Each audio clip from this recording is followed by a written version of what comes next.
Here we go into set 1 on Abbey. Insidious Gaming versus SPEC Ops. PvP SPEC Ops starting up north. Yeah, and their tank setup.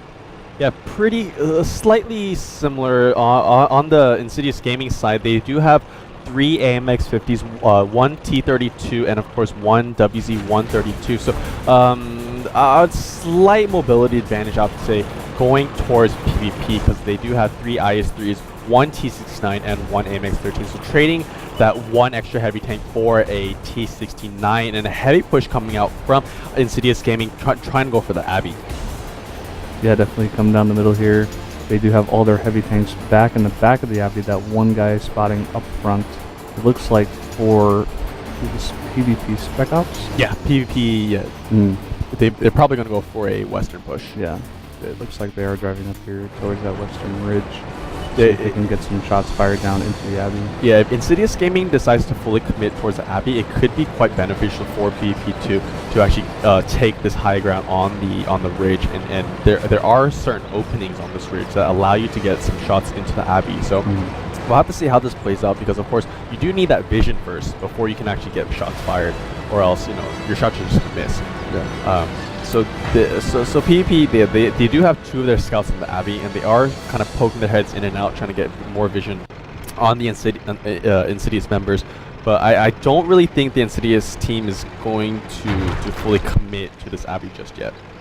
Yeah, looks like just kind of taking their position in the middle, making sure that PvP SPEC Ops can't push in there. Yeah, because they have no idea where PP is right now. Yeah, and if they commit to a Abbey push, they could be flanked.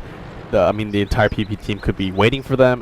They have no idea, so they're just waiting for some information right now. It looked like one of the tanks was spotted in the middle there, but just the light tanks. So again, they don't really know where the bulk of the forces are for PvP. And I believe I believe it's also only a T1. So even if that does go down, it won't be that big of a loss. Yeah. And of course, they also sent one of their scouts towards the western ridge. And if PP do decide to push down south, then they will be spotted. And if they do decide to push, there'll be plenty of time for Insidious Game to respond to that as well. It looks PvP SPEC Ops making a bit of a push down here, going towards this opening to see if they could catch anyone, but yeah, I think they're just kind of slowly creeping down. Just kind of playing it safe. So a couple pings getting thrown down. They might, yeah. So what they want to do was send one of their scouts towards towards the eastern edge of the Abbey, just in case Insidious Gaming decides to push down the eastern side of the Abbey. Just a little bit of movement coming out right now, but not too much. Both teams, it is the first set, so yeah, both teams they kind of want to get a feel for the enemy before they actually make any plays. Yeah, definitely. Yeah, especially on a map like this where you can get caught out if you make any mistakes. Exactly. So the scouts do spot each other right there in the central Abbey, but I don't think any engagements are going to happen just yet. Oh, but Death Sky is going in really deep into enemy territory. He's going to get this T1 on the PP team. Yeah, nice shot coming out from Death Sky's. Great roaming coming out. He knew that usually teams don't send heavy forces towards that eastern road, so he actually went up. He risked, going up that eastern road and managed to take out a T1 scout. So now that eastern road will be open for Insidious Gaming if they do decide to push up the eastern road. Yeah, and I think PvP SPEC Ops kind of just responding to losing that side, making a little bit of a push here, creeping down the western ridge, see if they can get anyone over here. Yep. Oh, and another T1 goes down. Yep.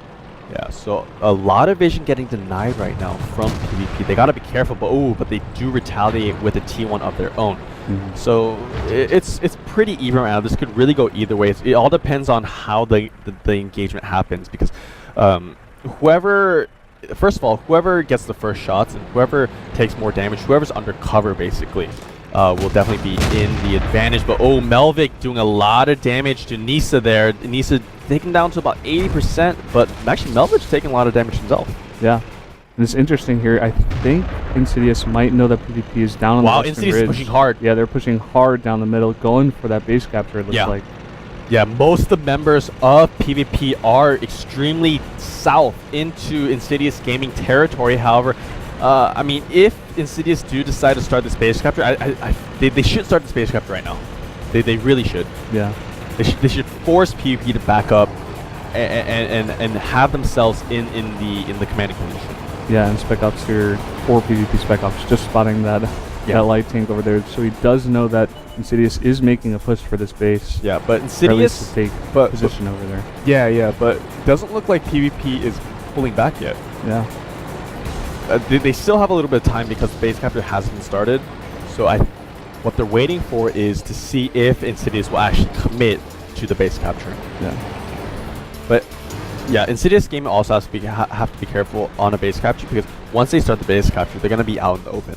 And once they're out in the open, then, you know, once PvP gets back to defend that, then they could be at a disadvantage. Do you think if Insidious starts this base capture, would PvP try? I guess they have to go back and try to defend, but they're all the way on the other side of the map. They do only have one tank over here to defend. What will probably happen if Insidious go for a base capture is they'll send one tank to capture the Insidious base, and then send the rest of the forces back to defend. What I would do if I was Insidious is set one tank to capture the PvP base, and then have the rest kind of undercover, and then to kind of catch out any opponents that are coming back to defend that. So Nisa here doing a lot of damage to Melvin. Melvin really low right now. He has to be a little bit careful not to get taken out. Oh, and Spec Ops. Oh, he's taking a lot. He's going to go down. He's going to go down. I don't know what he was doing there, actually. He's alone and completely surrounded. Yeah, so a little bit of misplay, I think, coming out from PvP, that they lost a tier 8. That's a huge tank to lose. Yeah. And actually, Melvin's probably going to get taken out here as well. Yeah. Melvin's going down. Wow. PvP knowing that They're Insidious way is too over by their split. base. They're going to try to go for this base capture. Oh, the base capture starts starts at the same time. Yeah, same time. But the slight advantage will have to go to well, actually PvP. PvP is actually going to, they have more tanks in the base. Yep. But Nikolai should be able to stop this. Nikolai. Oh, actually, maybe not, though, because Nikolai's in T1.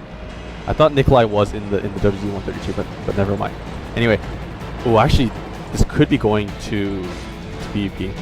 It's going so much faster. Yeah. PvP, they have more members on the base capture, so I don't know. This T1 isn't going to be able to stop. Oh, him. wow, Gets blown up. This set's going to go to the PvP. And that's it. PvP Yeah. taking the first map. Yeah.